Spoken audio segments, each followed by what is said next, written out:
हमारे अध्यक्ष और हमारे गार्जियन प्रोफेसर जमील साहब को यहाँ देखे तो एक उमंग और एक खुशी जिसका हम इजहार ख्याल नहीं कर सकते।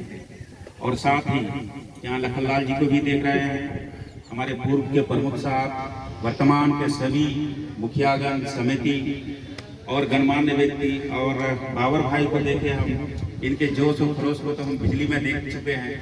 और तवाना जी भी हर महफिल में रहती है, हर संघर्ष में साथ देती हैं। इन सभी लोगों का तहे दिल से बहुत बहुत शुक्रिया।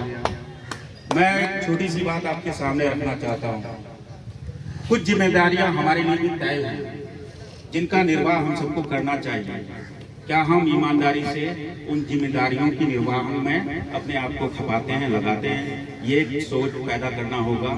और विशेषकर मैं युवाओं से, क्योंकि वक्त जिस तेजी से गुजर रहा है, आपको खड़ा होना होगा। हमसे जितना बन पड़ा हमने किया, यहाँ तक ले आया, और यहाँ तक लाने में किसी की मेहरबानी नहीं रही, हमारे संघर्ष रहे, ये भी याद रखिएगा।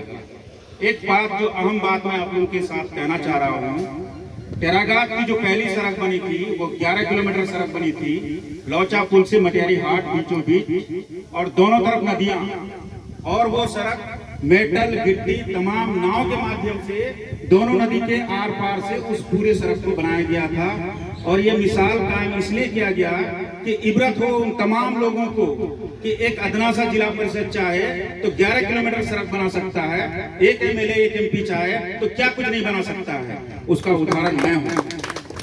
मैं दूसरी अहम बात आपसे कहना चाहता हूँ, मेरे लिए एक पुल बना, लौचा पुल, ठीक है, बना, बड़ी खुशी की बात है।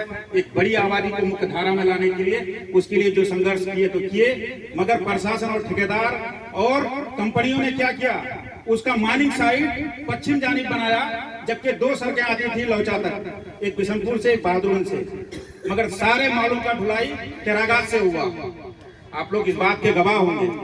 उसने हमारी आधी सड़कों को खत्म कर दिया।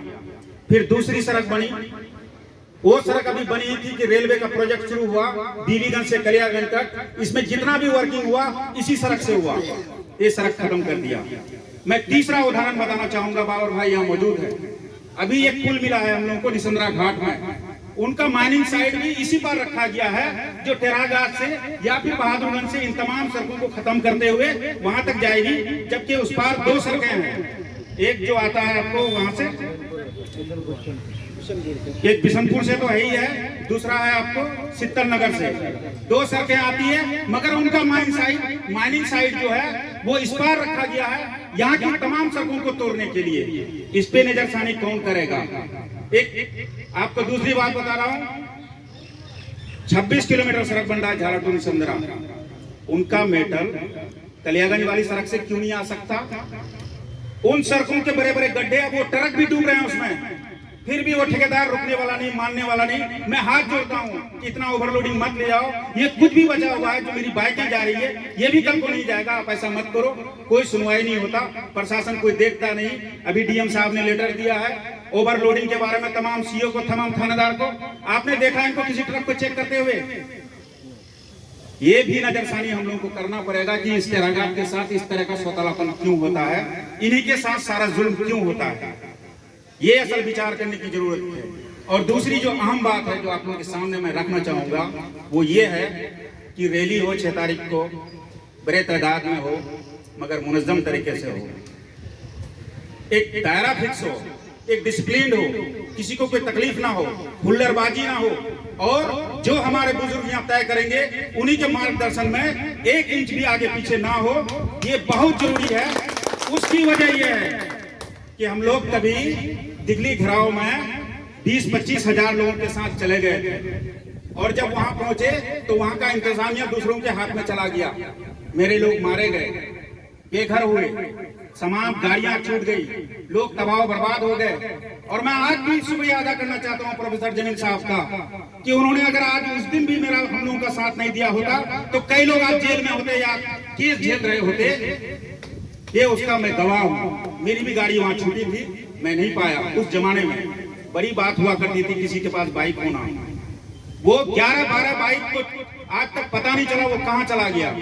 2 जाने गई, एक का डेड बॉडी मिला, दूसरे का नहीं मिला। हमारे लड़के जज्बाती हैं, इनके लिए भी एक नियम बनाना पड़ेगा, उनकी निगरानी करनी पड़ेगी, उसकी निगरानी रखनी पड़ेगी कि ये क्या कर रहा है। ये अहम जरूरी है। रैली ले जाना बहुत जरूरी है, सरकार को झुकाना ये भी जरूरी है, मगर ये मिसाल कायम करना होगा किसानों के तरह कि हम अपने लीड से हटेंगे नहीं, हम अपने सिद्धांत से हटेंगे नहीं, हम रास्ते में किसी को परेशान नहीं करेंगे, हम अपने रहबर को मानेंगे, उसके हुक्म के तायीद करेंगे और उसके मुताबिक चलेंगे। कल को वहां अपना मन से फैसला कर लेते हैं लोग, उस पूरे वेब का इस्तेमाल दूसरे तरफ कर लेते हैं, उसका नुकसान होता है। इस बात का बहुत ख्याल रखने की जरूरत है। मैं अपनी बातों को यही खत्म करता हूँ। शुक्रिया, धन्यवाद।